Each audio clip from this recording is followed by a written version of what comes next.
السلام علیکم ورحمۃ اللہ وبرکاتہ۔ نبی مکرم صلی اللہ علیہ وسلم کی خدمت میں ایک مرتبہ آپ کے صحابہ میں سے ایک شخص تشریف لائے اور عرض کیا، یا رسول اللہ صلی اللہ علیہ وسلم، آج رات مجھے ڈس لیا گیا جس کی وجہ سے میں صبح تک سو نہیں سکا۔ رسول اللہ صلی اللہ علیہ وسلم نے ارشاد فرمایا کہ کس چیز نے ڈسا؟ وہ صحابی فرمانے لگے کہ بچھو نے ڈسا۔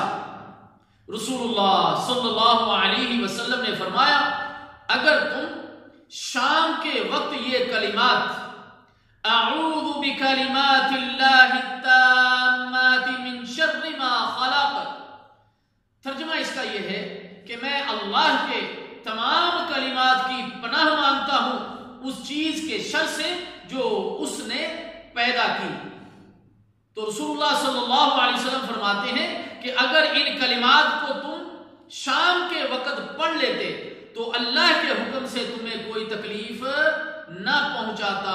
سنن ابی داؤد۔ اور اگر کوئی صبح پڑھ لے تو شام تک، اور اگر شام کو پڑھ لے تو صبح تک انشاءاللہ کوئی چیز اس کو تکلیف نہیں دے گی۔ اللہ تعالیٰ جل شانہ ہمیں ان کلمات کو یاد کرنے کی اور روزانہ صبح اور شام پڑھنے کی توفیق عطا فرمائے۔